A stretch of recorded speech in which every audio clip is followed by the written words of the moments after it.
उत्तर भारत के एक जंगलों से घिरे गांव भैरवपुर में एक वीरान हवेली थी, ठाकुर हवेली। गांव वाले उसे लहू वाली हवेली कहते थे। मान्यता थी कि वहां एक आत्मा भटकती है जो सिर्फ खून से संतुष्ट होती है। कहते हैं 100 साल पहले वहां ठाकुर रणवीर सिंह अपनी पत्नी और बेटी के साथ रहता था। वह बेहद क्रूर था। एक दिन उसने गुस्से में दोनों की हत्या कर दी। उसके बाद हवेली से सिर्फ चीखें और खून की बू आने लगी। 1923 की गर्मियों में 4 दोस्त रघु, अमित, सीमा और नेहा भैरवपुर आए। हॉरर कहानियों के शौकीन इन दोस्तों ने हवेली की कहानी सुनी और रात 12 बजे वहां जाने की ठानी।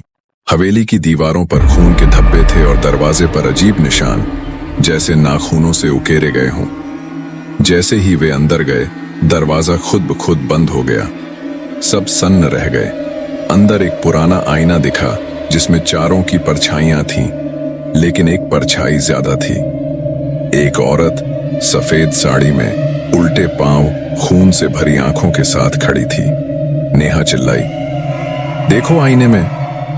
मुड़ने पर वहां कोई न था, लेकिन आईने में वह औरत ठीक उनके पीछे थी।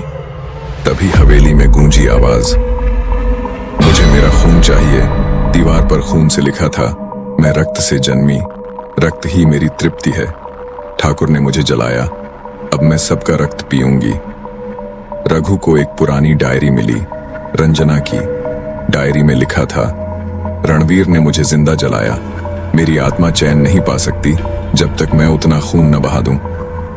अमित ने कहा, लेकिन बदला तो पूरा हो चुका। नेहा बोली, नहीं, अब उसे किसी का भी खून चाहिए। तभी अमित गिर पड़ा। उसकी गर्दन पर नाखूनों के निशान थे, मुंह से खून बह रहा था। वह मर चुका था। सीमा चीखी, वो आत्मा यही है। तीनों भागे, लेकिन दरवाजा गायब था। अब वहां सिर्फ दीवार थी। नेहा बड़बड़ाई, हम मरने वाले हैं। रघु को डायरी की आखिरी पंक्ति याद आई, जिसने खून दिया हो वही मुझे मुक्त कर सकता है। उसने अपनी हथेली काटी और दीवार पर लिखा, तुझे मुक्त करता हूं रंजना। हवेली हिलने लगी, जमीन फटी, आत्मा की चीख सुनाई दी और फिर सब शांत हो गया। पर तभी सीमा गिर पड़ी। उसके शरीर से खून बह रहा था। आईने में फिर वही औरत दिखी। नेहा और रघु किसी तरह गांव पहुंचे। सीमा मर चुकी थी। गांव वालों ने पूछा, बच कैसे गए? रघु बोला, हमने आत्मा को मुक्त कर दिया। गांव का सबसे बूढ़ा आदमी बोला, नहीं, वो आत्मा बस नए शरीर में समा गई है। नेहा की आंखें लाल हो गईं। वह मुस्कुराई, अब मैं हूं रंजना, और हवा में गायब हो गई। वो आत्मा अब बंद हवेली में नहीं, हमारे बीच है और उसे अब भी खून चाहिए।